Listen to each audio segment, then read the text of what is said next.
भारत ने रूस के साथ की Su-57 लड़ाकू विमान खरीदने पर बातचीत। अमेरिकी F-35 फाइटर नहीं खरीदेगी वायुसेना। ट्रंप को झटका। अमेरिका के राष्ट्रपति डोनाल्ड ट्रंप ने प्रधानमंत्री मोदी के साथ ज्वाइंट प्रेस कॉन्फ्रेंस में F-35 फाइटर जेट के अधिग्रहण का प्रस्ताव दिया था, लेकिन अमेरिकी फाइटर जेट कई शर्तों के साथ आता है। अमेरिका कभी मानवाधिकार पर मुंह फुलाता है तो कभी जियोपॉलिटिकल फायदे के लिए हाथ छोड़ देता है, जबकि रूस जांचा परखा साथी है। एरो इंडिया 2025 में रूस का Su-57 और अमेरिकी F-35 दोनों आए हैं। दोनों अपनी ताकत और फीचर्स दिखा रहे हैं। भारतीय सैन्य अधिकारियों और सरकार को इसके जरिए इंप्रेस करने की कोशिश कर रहे हैं, लेकिन भारत के लिए यह जानना जरूरी है कि दोनों में से कौन उसके लिए बेहतर है। डोनाल्ड ट्रंप भारत पर F-35 स्टील्थ फाइटर जेट के अधिग्रहण के लिए भारत पर दबाव बनाने की कोशिश कर रहे हैं, लेकिन इस बीच रिपोर्ट है कि भारत और रूस के बीच Su-57 पांचवीं पीढ़ी के लड़ाकू विमान के अधिग्रहण को लेकर बातचीत हुई है। यानी भारत ने साफ कर दिया है कि वो किसी भी प्रेशर के आगे झुकने वाला नहीं है और भारतीय सेना वही फैसला करेगी जो देश हित में होगी। रिपोर्ट के मुताबिक मॉस्को और दिल्ली के बीच Su-57 को लेकर उस वक्त बातचीत की गई है जब डोनाल्ड ट्रंप ने भी भारत को अमेरिकी एडवांस 5th जनरेशन लड़ाकू विमान F-35 लाइटनिंग का ऑफर दिया था। चीन और पाकिस्तान लगातार अपनी वायुसेना को एडवांस बनाने के लिए काम कर रहे हैं। पाकिस्तान ने चीन से J-35 स्टील्थ लड़ाकू विमान खरीदने की भी घोषणा कर रखी है, लिहाजा भारत पर भी अपने बेड़े में स्टील्थ फाइटर जेट को शामिल करने का प्रेशर है। अमेरिकी एडवांस F-35 लड़ाकू विमान के विपरीत रूसी Su-57 ही भारत के लिए विकल्प है। भारत को अगर 5th जनरेशन लड़ाकू विमान खरीदना है तो इन्हीं दोनों में से किसी एक के साथ जाना होगा, लेकिन अमेरिकी फाइटर जेट हमेशा कई शर्तों के साथ आते हैं। अमेरिका कई सीमाओं में बांधकर उनका सौदा करता है। हम अभी देख ही रहे हैं कि कैसे तेजस फाइटर जेट का इंजन देने में अमेरिका बहानेबाजी कर रहा है। अमेरिकी कभी मानवाधिकार को लेकर मुंह फुलाता है तो कभी जियोपॉलिटिक्स में भारत से समर्थन नहीं मिलने पर नाराज हो जाता है। ऐसे में एक्सपर्ट्स हमेशा अमेरिकी हथियारों को लेकर सशंकित रहे हैं। दुनिया में अभी सिर्फ 3 देशों के पास ही स्टील्थ फाइटर हैं, अमेरिका, रूस और चीन। तुर्की भी जल्द ही इस क्लब में शामिल हो जाएगा जब वो Kayan प्रोजेक्ट को फाइनल कर लेगा। Kayan के तहत तुर्की 5वीं पीढ़ी के जेट्स का निर्माण कर रहा है और ऐसी रिपोर्ट्स हैं कि तुर्की में प्रोडक्शन शुरू हो चुका है। दूसरी तरफ अमेरिका अक्सर कई मुद्दों को लेकर भारत पर प्रतिबंध लगाने की धमकियां देता आया है। पश्चिमी देश प्रतिबंध को हथियार की तरह इस्तेमाल करते हैं और परमाणु परीक्षण के वक्त भारत इसे झेल भी चुका है। भारत और अमेरिका के बीच भले ही रणनीतिक संबंध बन चुके हों, लेकिन अभी भी दोनों देशों के बीच विश्वास भरा रिश्ता नहीं बना है। अलग अलग मौकों पर अमेरिकी सांसद और सीनेटर्स विश्वास भरे रिश्ते की बहाली की बात कर चुके हैं। दूसरी तरफ इतिहास गवाह रहा है कि रूस भारत का आजमाया हुआ साथी है। भारतीय हथियार बेड़े में अभी भी 60% से ज्यादा उपकरण रूसी हैं। भारत पहले से ही रूसी फाइटर जेट्स का इस्तेमाल करता आया है। रूस ने आज तक हथियारों को लेकर भारत को शर्तों में नहीं बांधा है। इसका सबसे बड़ा उदाहरण ब्रह्मोस मिसाइल है। रूसी टेक्नोलॉजी होने के बावजूद भारत उन देशों को ब्रह्मोस बेच रहा है जो चीन के दुश्मन हैं, जबकि रूस और चीन भी करीबी रिश्ते में बंधे हैं। इस सवाल का जवाब काफी मुश्किल है। भारत और रूस के बीच भले ही Su-57 को लेकर बातचीत हुई हो, लेकिन यह फैसला लेना भारत के लिए आसान नहीं है।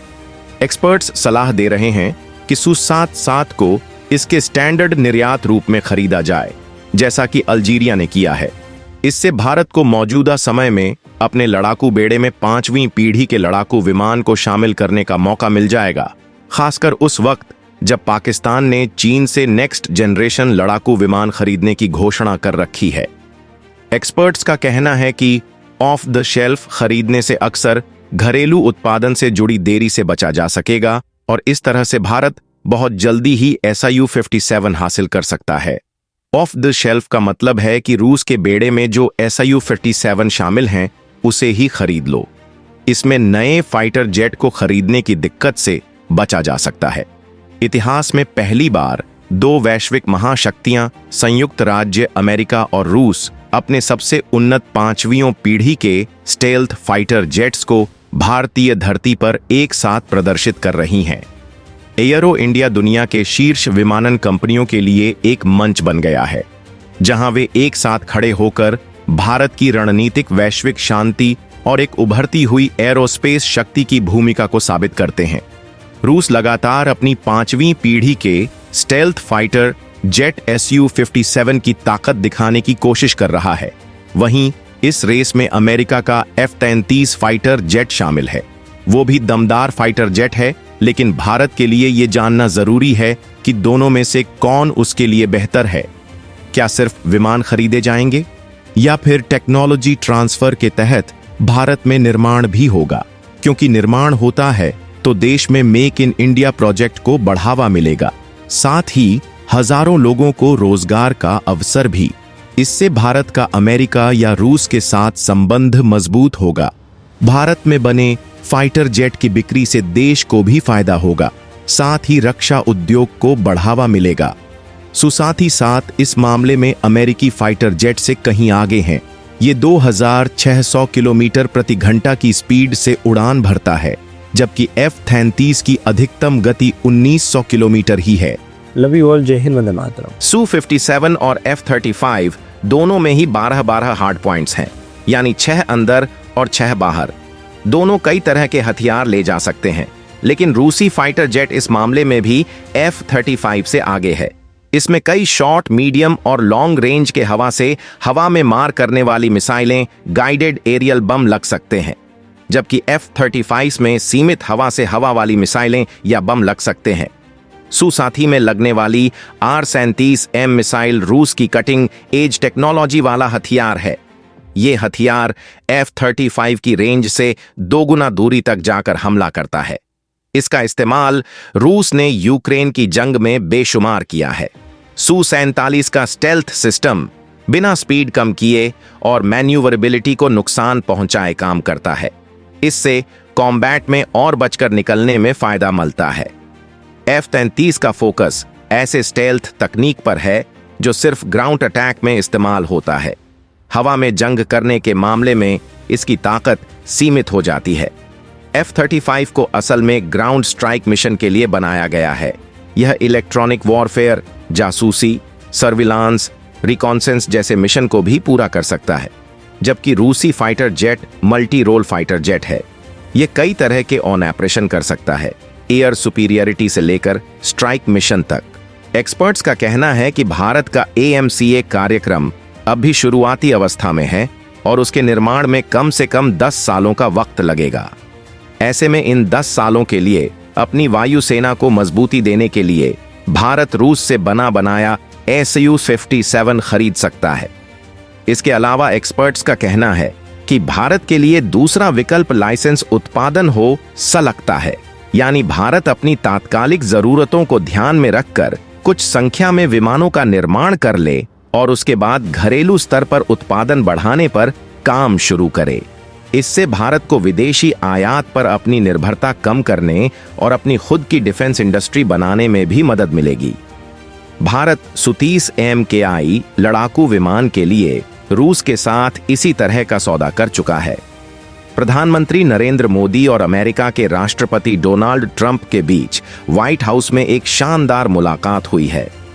बैठक से पहले ही अंदाजा लगाया जा रहा था कि इस द्विपक्षीय बैठक के दौरान राष्ट्रपति ट्रंप भारत को अमेरिकी stealth fighter jet F-35 offer कर सकते हैं।